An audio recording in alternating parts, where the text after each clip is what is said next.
Good morning. Ohio's next governor will face huge challenges: the deadly opioid crisis, getting an uneducated population trained for tomorrow's jobs, and wrestling with emotional gun issues. The University of Akron's Bliss Institute of Politics is sponsoring our interviews so you can get a clearer picture who these candidates are and what they stand for. I'm the guy asking the questions. Tom Beres, former veteran senior political correspondent for WKYC TV in Cleveland. And with me this morning is former Democratic Congressman and Cleveland Mayor Dennis Kucinich, who, for better or worse, now it can be told, helped me land my first job in Cleveland. The storyline there, when he was Cleveland Mayor, I was reporting in Dayton. The news director said, go up and find out what's happening in Cleveland. We did a very long interview, and you said some pretty over-the-top things, even by your own standards. Put them on my audition tape to the news director at Channel 3 and said, great interview, how'd you do that? So this could be something else that your opponents will hang around your neck. You brought that Beres guy to Cleveland. Thank you for being here this morning. Tom, it's good to be with you, and here we are again, 40 years later. Yeah, nothing's changed. You are the master of the political makeover. Do you have one more reinvention, comeback in you? Tom, I expect to live to be 130, so I'm midway through my career. So to people who might look at the calendar and recognizing that age is just a meaningless number and say, whoa, do we really want to entrust a state with these huge, enormous problems to a fellow who's 71 years old and in tip-top condition, I'm quite certain, but you know, does he have the vitality and the vision and what it takes, you know, for Ohio to get some breakthroughs here? My guess is that I could beat most of the people running for governor in a sprint any day.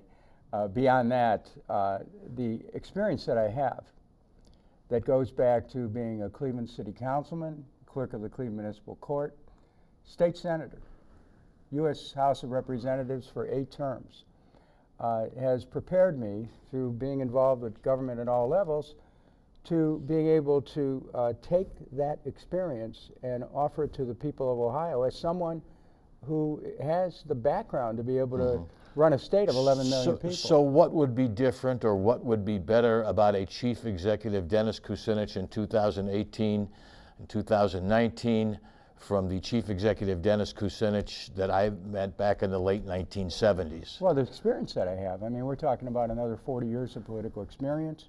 We're talking about the capacity and the vision to be able to chart a course for a state that needs help in job creation, in environmental protection, in safer communities, in education and healthcare, and a wide range of issues. And I have a background now in all of that. I bring to the governor's race a perspective that very few people have, because I've been so involved at a local, state, and federal level. And that gives me the capacity to be able to design the programs, to bring the people in, to be able to see the connections between government at all levels, and to be able to make things happen, which, as in Cleveland, I've been able to do. Latest poll numbers, and there aren't that many polls these days, latest poll numbers had you and Mr. Cordray neck and neck at 21%, with a whole lot of people who still haven't decided. Do you view yourself as an underdog in this race still? Every race I've ever been in, I've been an underdog. And but I represent underdogs. I represent people who are striving for better wages, for decent jobs, for educational opportunities, for health care, for clean water, for safe neighborhoods. So, yeah, I mean, that's who I represent. That's where I come from. I mean, I live off 117th in Cleveland, in a neighborhood of underdogs.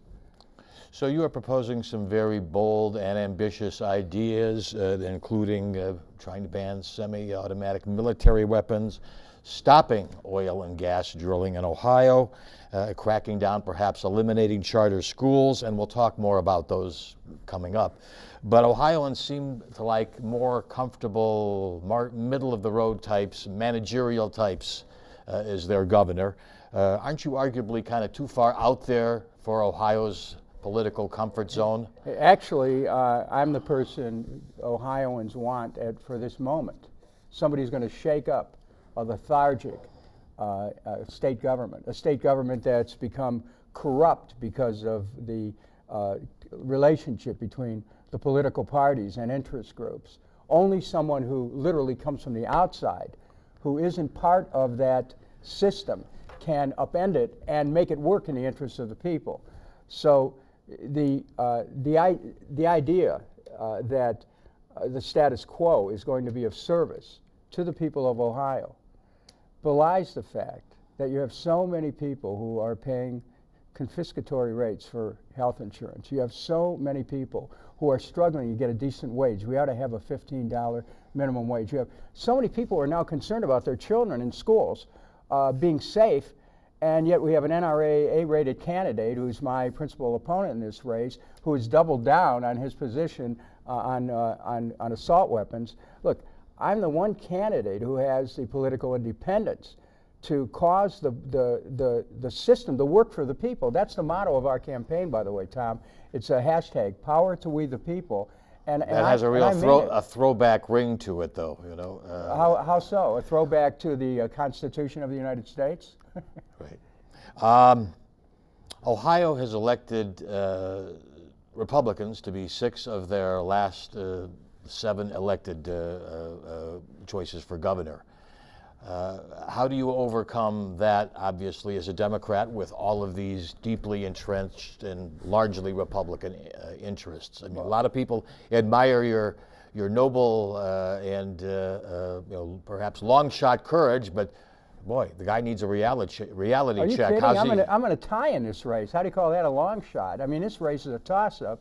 And one of the reasons that I'm talking about the changes, not the election. But we want to make sure. We are talking about the election here, and I just want to be very certain that I state that the reason why it's likely that I can win this race is that I don't polarize. I can attract Republicans.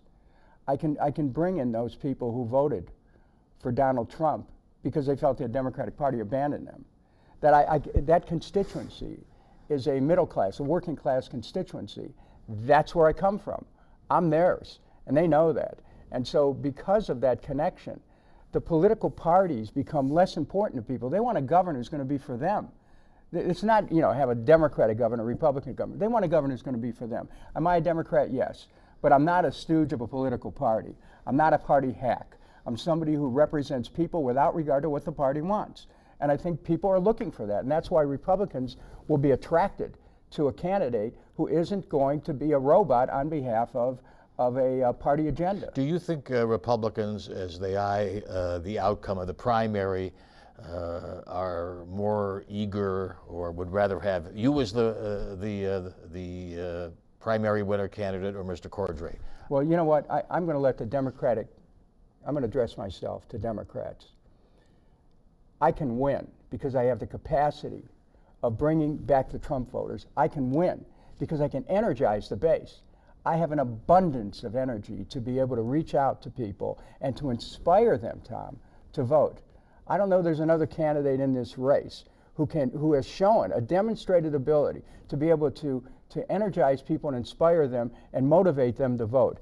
And I think that this polarized approach, which the Democratic Party seems to revel in, is a dead end.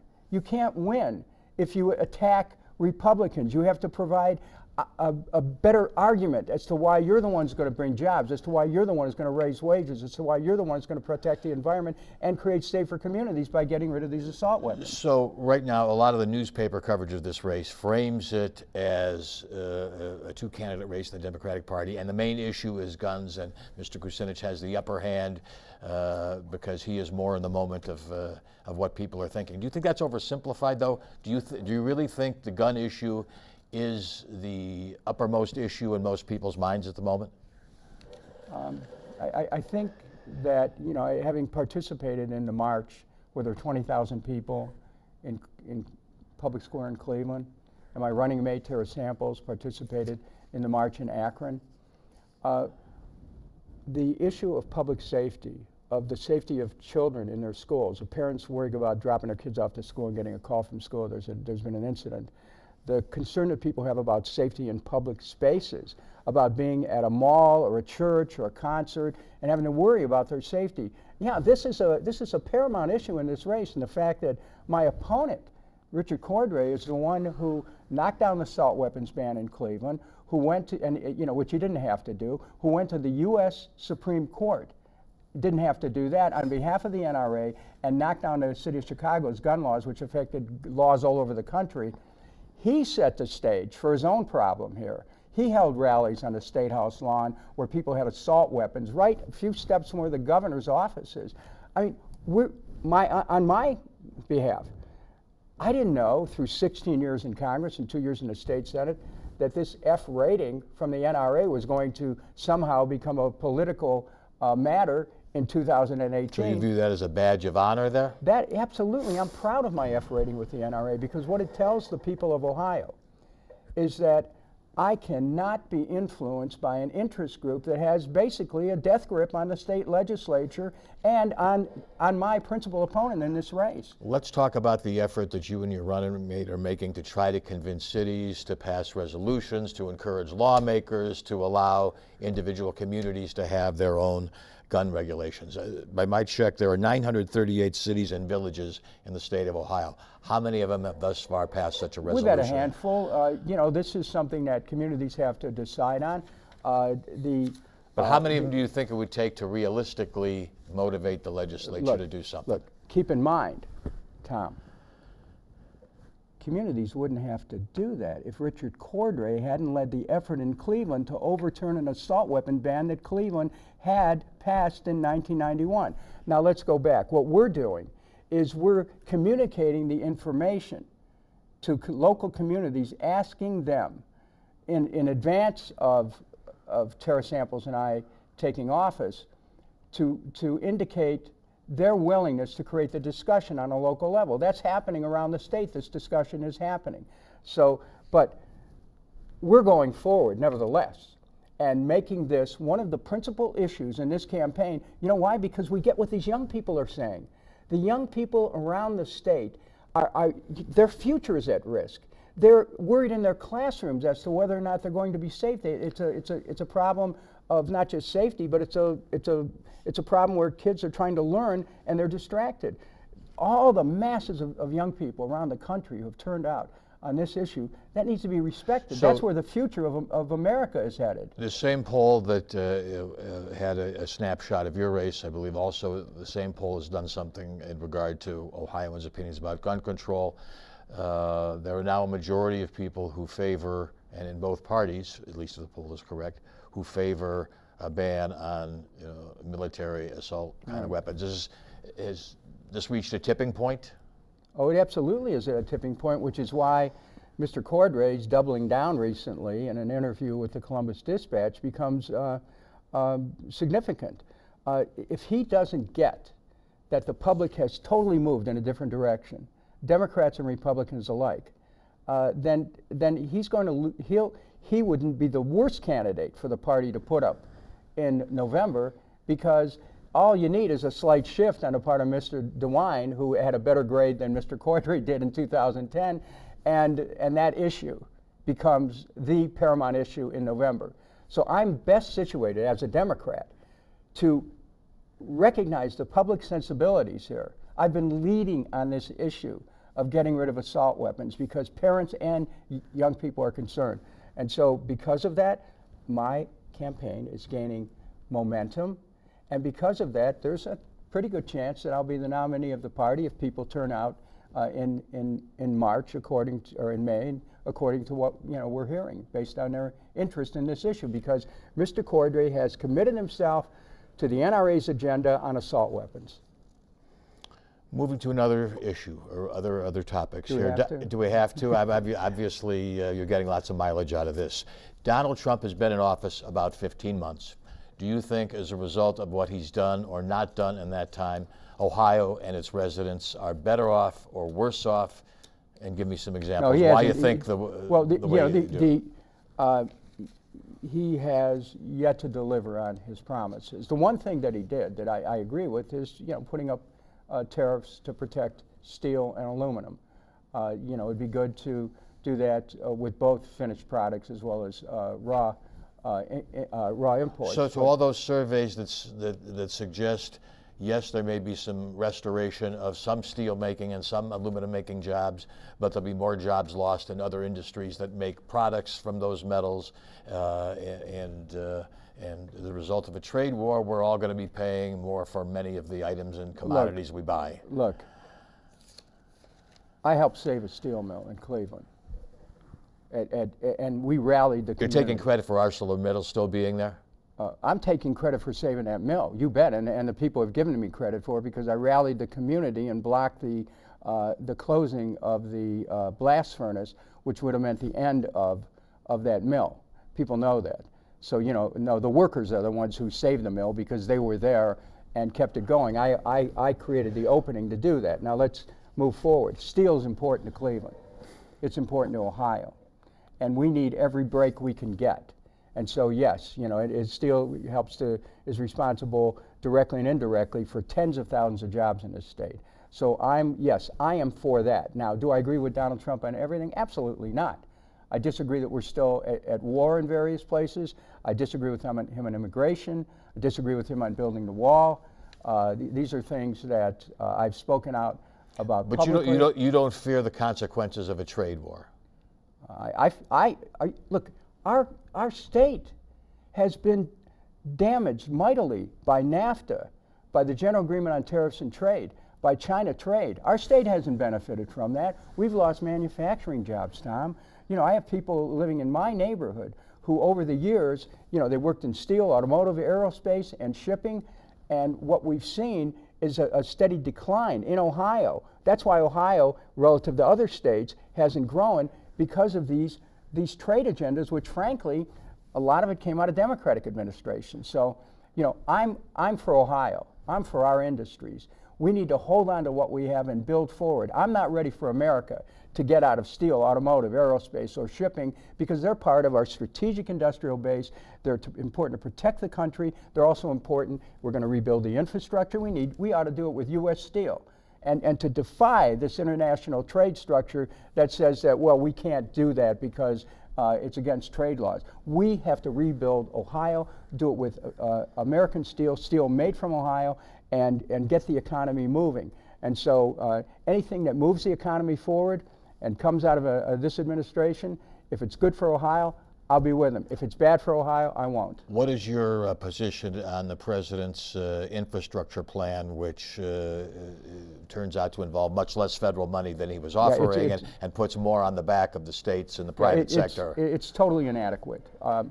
According to, years ago, the American Institute of Architecture said America needs about, at minimum, of $3 trillion worth of infrastructure rebuilding. If you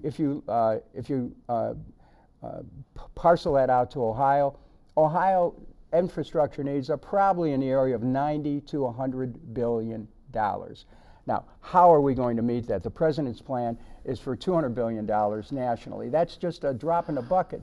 Now, I don't want to see infrastructure privatized. That's part of the president's plan. What we have to do is we have to have a federal-state match, and the federal government should be providing 75 to 80%. The state should provide another amount, and the locality smaller amounts. We need to rebuild our Ohio infrastructure, whether it's from northern Ohio, bridges over 271 and 77, whether it's in southern Ohio, the Brent Spence Bridge, which connects Kentucky and Ohio, the Western Hills Viaduct in Hamilton County. In Stark County, there's a bridge that carries like 80,000 cars a day. We need to rebuild our infrastructure.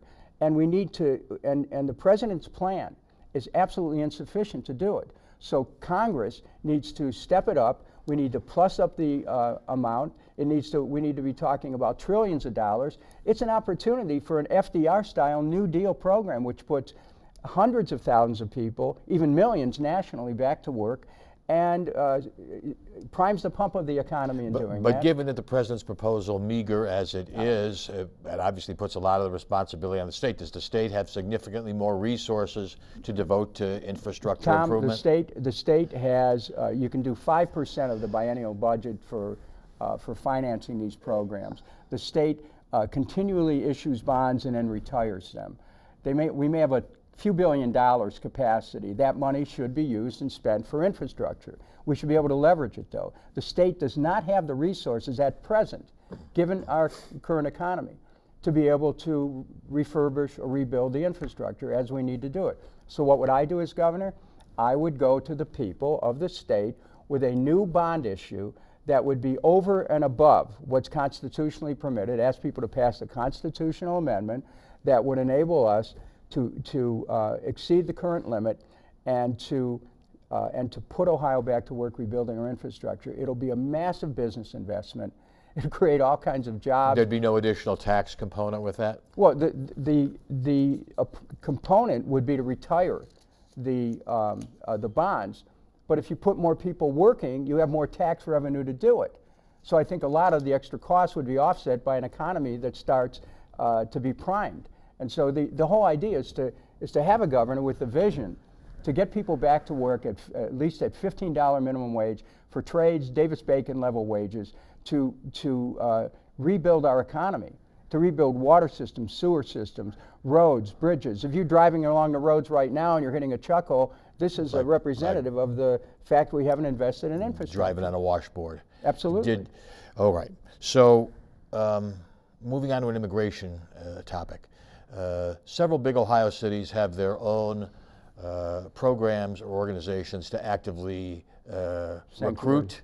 To actively recruit and try to persuade immigrants to move to those cities to replace their vanishing population. Ohio's population growth is flat to the point where we're in danger of losing one, some say perhaps two, congressional seats. Should Ohio launch some sort of a campaign to woo, to encourage, to try to get more immigrants to settle here, especially those who are better educated and more entrepreneurial? As governor, I'll open wide the arms of official Ohio to welcome in people to our state, to be a state that encourages people to come here to live and to establish, to set up businesses, to create jobs. I'll also take an approach to encourage students to stay here, because one of the problems is that young people are leaving. And we need to do that by having 2-year free public college at a public college university, first 2 years free, and to be able to come up with a program to help young people be able to get out of the debt they're in for their student loans. And so I've already, started. What would that involve? A tax credit? No, or no. Here's what we do. Yeah. The state would contact all the major student loan issuers and bundle loans and create a write-down. You write down the loans, the state finances the retirement of those loans, and you create programs for public service where people pay off their loans through public service. And you substantially reduce the amount of exposure which students have to their outstanding loans. They'll want to stay in Ohio. You provide them with a whole range of public service that they can contribute over a year or two, and it's a win-win situation. The issuers get money that they wouldn't get otherwise because the default rates. Are any other states doing something like this, to your knowledge? I don't know, but this is what I think Ohio ought to do. Okay. Ohio right now has more than 100,000 jobs that are going begging because the employers can't find enough qualified workers to put in them. I think there are multiple studies that have been done that say by the year 2025, Ohio's going to have to produce more than 1 million new college graduates or people with postgraduate trainings. Would that be a priority for a Kucinich administration, and is it doable? How would you try to educate so many people so fast? Well, if we're talking 2025, that would be 6 years. 6.5, 7 years, yes. From the start of a Kucinich administration. Our focus will be on the economy and all of the areas of the economy, including making sure that we have well-trained people. The way that we train our people, you have to start with public elementary and secondary education, because it's, that's the farm team of our economy. We bring in young people, and we make sure that public education is adequately funded. We make sure that young people have a chance to go to college, 2-year tuition free at a public college university. You make sure that there's incentives to complete school, that people aren't strapped with debt. You make sure that there's extra economic incentives available in science, technology, engineering, and math to keep people in Ohio. So you look at a whole continuum of education that in and of itself for an individual is sufficient, But for providing the businesses, we work with business to say, okay, what are the jobs of the future here? We work with universities such as Akron and Cleveland State and Ohio State and Athens and Toledo, the great universities of our state and more. And what you do is you make sure that the technology incubators, once they create the job opportunities and license or sell them to the private sector to keep going, you find a way to fit the jobs of the future with the educational program. So we're educating our young people to be prepared to be part of the economy of the future. So yeah, I mean, there has to be, there's a mismatch right now. This is one of the reasons why businesses are concerned they can't get the help they need. But we can do that, but we have to do it prospectively. And I'm ready to have that leadership that combines the needs, the evolutionary needs of developing these skills, and to have it fit with the businesses so that we can move the economy forward with Ohioans. So you have a lot of aggressive, ambitious plans that perhaps to many sound like they have potential. Yet the other partner in this process is the legislature, Republican-controlled, may still be Republican-controlled regardless of the new governor. Critics would say the legislature's been unduly preoccupied with a lot of hot-button personal behavior, social, cultural kinds of things, gun regulations or deregulations. Should Ohio have a new official dog? How do you get the legislature to be more focused on meaningful topics like job creation, education, health care, instead of the, maybe some would say, less transformational agenda that they have now? I mean, what could you do to reach across?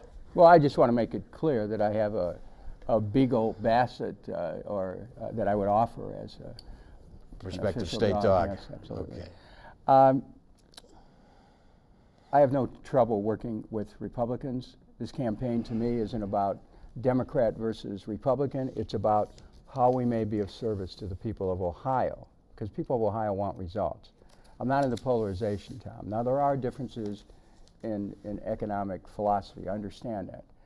But I think Ohioans want a governor who has the energy and the willingness to be able to rally the people on health care for all, on education for all, on jobs for all.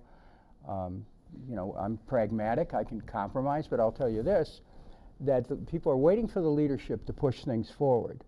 And I think, the people who are looking for job opportunities, they're Democrats, they're Republicans. The people who want higher wages are Democrats and Republicans. The people who are strapped with higher premiums, co-pays, and deductibles from these insurance companies are Democrats and Republicans. The people who are concerned about the future of their children and their education are Democrats and Republicans. We have to start addressing Ohio as a unified whole instead of a number of pockets, Democrats here, Republicans there.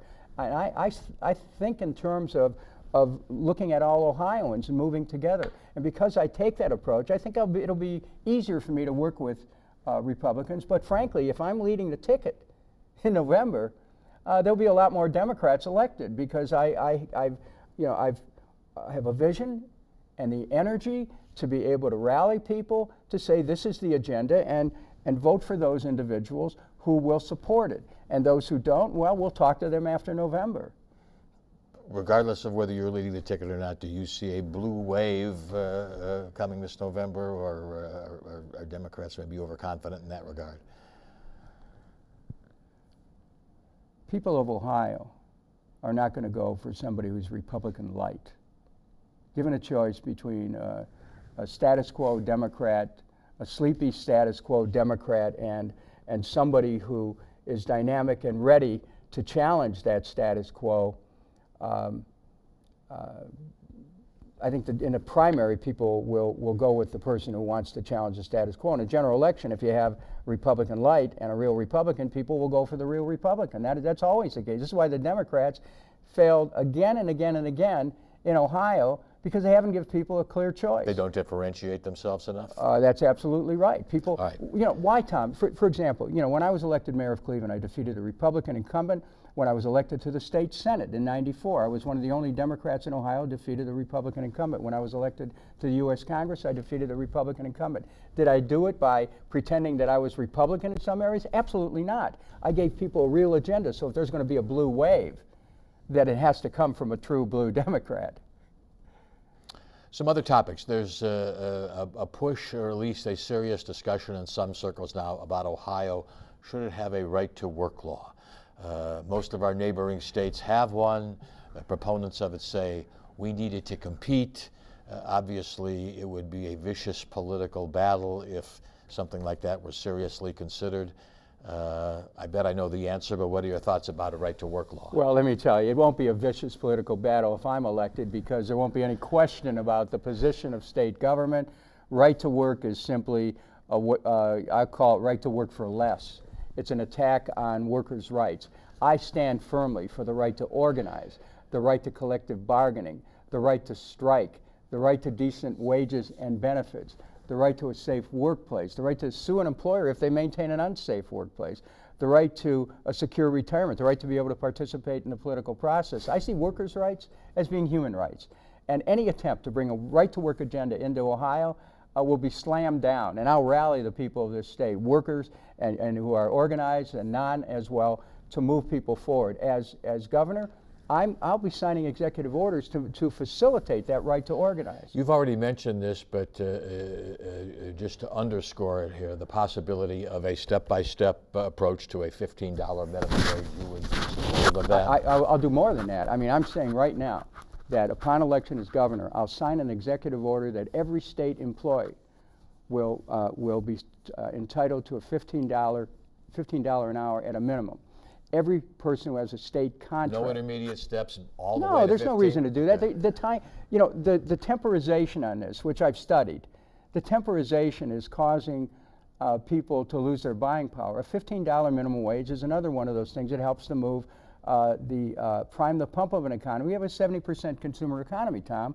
We get people, put a little bit more money into people's hands, they'll spend it and start to have a better life for themselves and their family.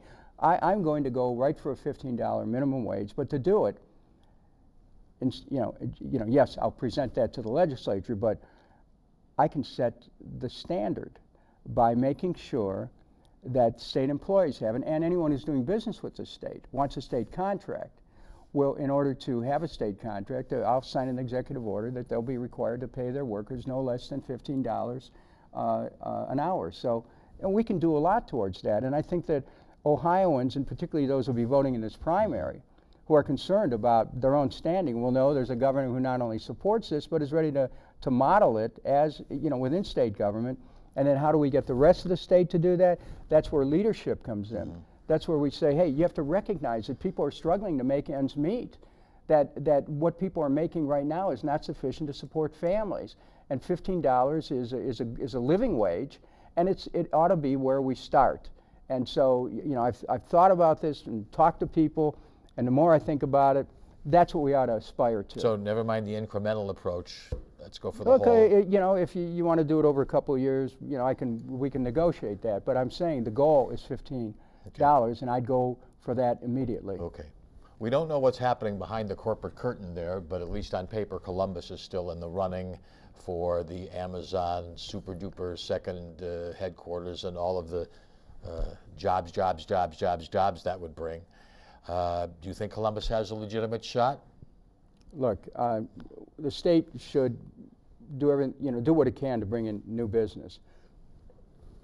How much you give away, Well, that's the question. Yeah, is there a line that you draw and you say we offer lots of incentives to a prosperous company, but is there a point where enough is enough? I mean, just at some point, you always have to draw a line, otherwise you end up being a sucker. So, Ohio under Kucinich administration, we're going to be involved in job creation. And job creation, by the way, it doesn't depend just on giving away the state's money.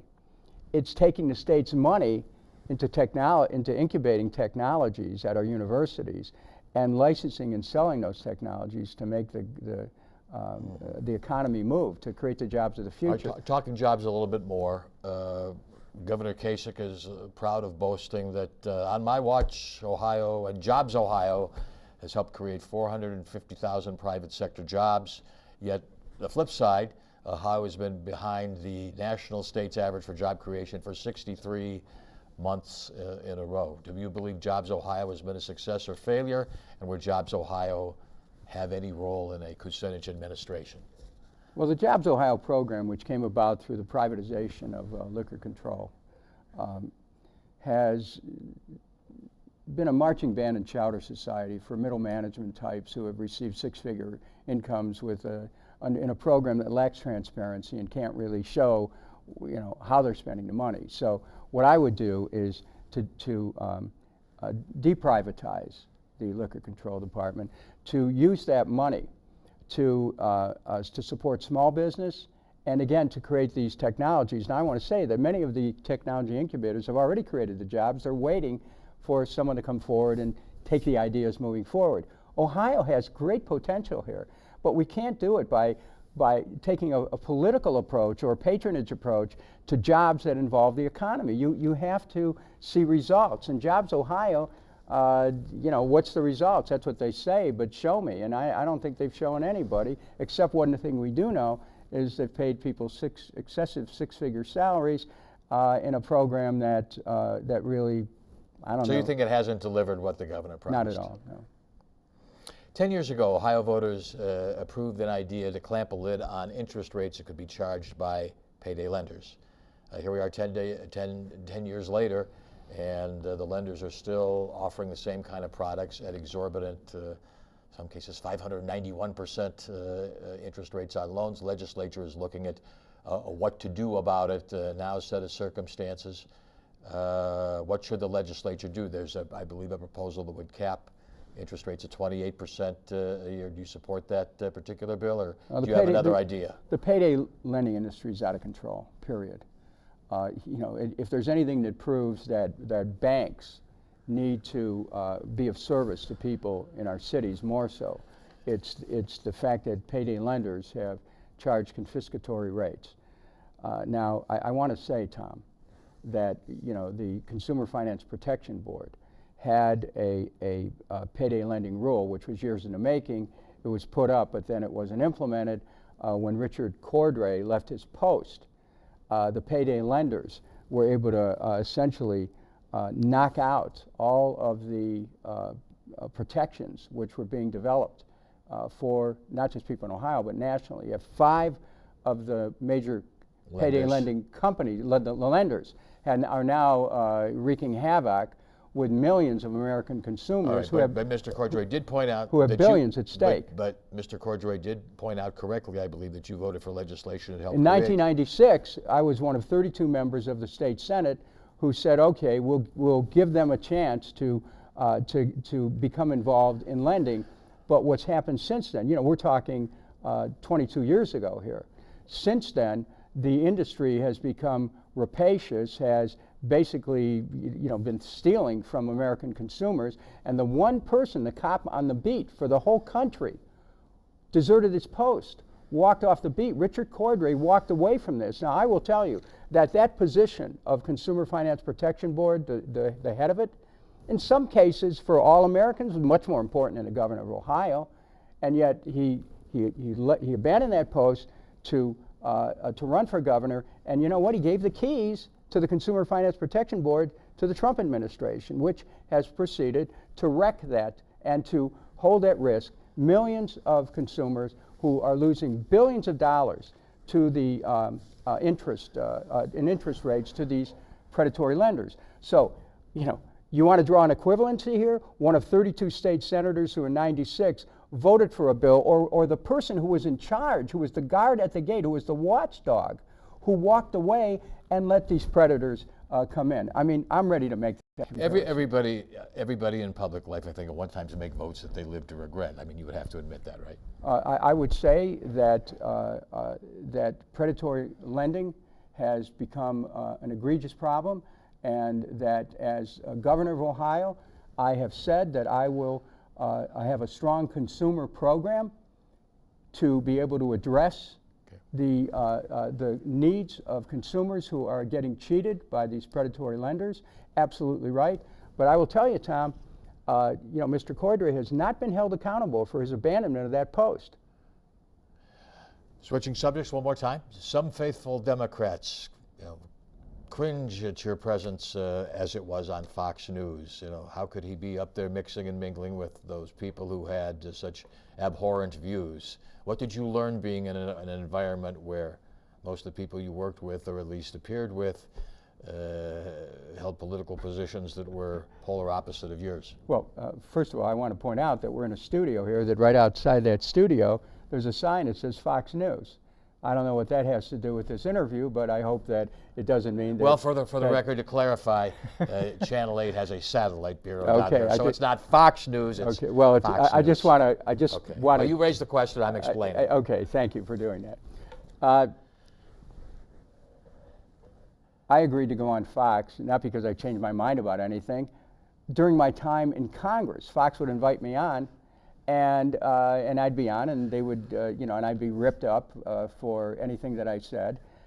Now you were the progressive punching bag. Well, I'm never a punching bag. You know, I punch back. I punch back.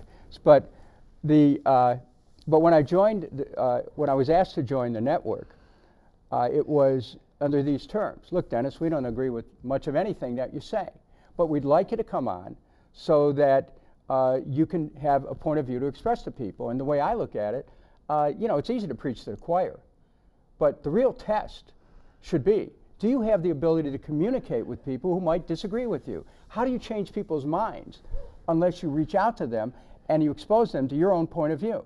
And so being on Fox gave me the opportunity to reach out to an audience that most Democrats have never been in contact with. And because that's one of the reasons why, Tom, I have a chance to be the next governor of Ohio, because I have a familiarity with that kind of give and take that comes from, you know, being challenged. You don't think any of your remarks made you an apologist for President Trump in some ways? I think there was, the deep state is working to harm him. You don't think you came across as an advocate for President Trump in some cases? I'm an advocate for the U.S. presidency. I'm an advocate for the U.S. presidency. When President Obama was in his final months of office, people in the State Department and the Pentagon took it upon themselves to attack Syria after President Obama and John Kerry came up with a peace agreement. You know, I mean, what happened there? Everyone remembers after 9/11, there were elements in state and intelligence and the Pentagon who prevailed on President Bush to attack Iraq. It turned out to be wrong and a lie. I flushed that out before anyone else did. So I'm aware of how Washington works. And I see this as a usurpation of the office of the president.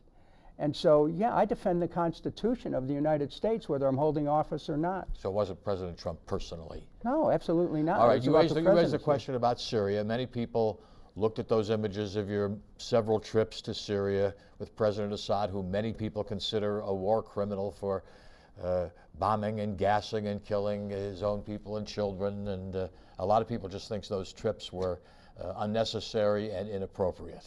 Well, look, I work for peace, and I met with leaders from around the world. Well, I know you'll march into hell for a heavenly cause. Thank you. Yes, but what got accomplished by your trips? Well, actually, I mean, did you just give him more legitimacy? Actually, you can go to the interview I did with President Assad on Fox, and during that interview, for the first time, he came forward and said he was going to get rid of his chemical weapons because I pressed him on that. So, you know, if you watch the interview, you'll see the approach and the tone that I've taken. I think that it's really important for those of us who understand foreign policy to try to work to avert war. And of course, in order to do, and I've done that. I mean, I have a 16-year record in Congress, and I have a number of awards for my work for peace to prove it, including from an Akron organization where, you know, in the city we're in right now. And so, yes, it's important to work for peace. And so you don't regret making those trips? Absolutely not. Or appearing with him? No. I mean, I work for peace. And if you're going to do that, if you work for peace, inevitably, you're going to be meeting with people with whom you have a profound disagreement in the way that they govern. That's the nature of it. And so I have been involved throughout my entire career in Congress in working to bring people together who have strong differences of opinion This is why I can be a successful governor. Even allowing for the good intentions, weren't you overstepping your role as perhaps negotiating foreign policy for the country? I was not negotiating foreign policy. As a member of Congress, we are called upon to have to vote on issues relating to various governments. And we have the right under the constitutional speech and debate clause to get information. And that's what I did. And sometimes other countries would contact me to let me know, and I wouldn't talk to them until I had clearance from the Chief Counsel of the House. And under the speech and debate clause, any member of Congress... So you didn't step over the line? No, absolutely not. Right. I'm very conscious of the constitutional responsibility of Congress, which is why I repeatedly invoked Article 1, Section 8 of the Constitution. It says only Congress has the power to declare war. Right. And so in connection with that constitutional obligation, I have sought to be able to get information that would make it significant, that would help Congress make its decisions. I want to go one step further. With respect to Syria, now the Trump administration is starting to understand that we should take a different direction. All right, completely turning a page here. If you're elected, would your wife Elizabeth have a particular mission, role, assignment, job in your administration? My wife Elizabeth is brilliant. She has a particular expertise in an area called regenerative agriculture, and to help our farmers be able to help our family farms to be more profitable. And one area in which we can do it, and this is something that Elizabeth's been working on, is to have more cover crops, to have farmers be able to be involved in a program that would draw down the carbon. You know, you can measure carbon content in the soil, and to draw that down and to measure it and monetize it and pay farmers to be involved in actually helping to improve our global climate through sequestering more carbon. So I think, you know, Elizabeth's background in agriculture is going to be something that is going to be essential in helping me as governor develop programs. So you've already got a mission for her. Well, look, she has a broad intellectual capability, and she's someone who I rely on for advice on everything. She keeps you sharp discussing things, I have a feeling. That's one way of saying that. Yeah, or in line or something. You bet, and I love her. So again, you know, too many questions, not enough time. Didn't really get to opioids, didn't really get to fracking. But I'd like to ask you for a single word or phrase answer as our walk-off thought here. As we sit here today, Ohio's single biggest, most serious problem is?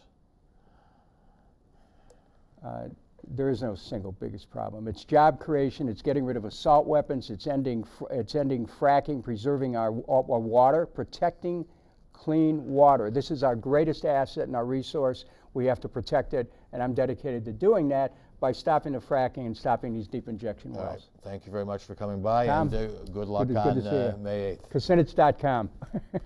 Well, we'll be back next Wednesday, April 11th, with a twofer. Both, as some people say, front runners. Republican Attorney General Mike DeWine around 2:45, and Democrat former Director of the Consumer Financial Protection Bureau, Richard Cordray, about 4. And so our mic drop thought, you took the time to watch this. Please take time to early vote or vote in person May 8th. Have a good weekend.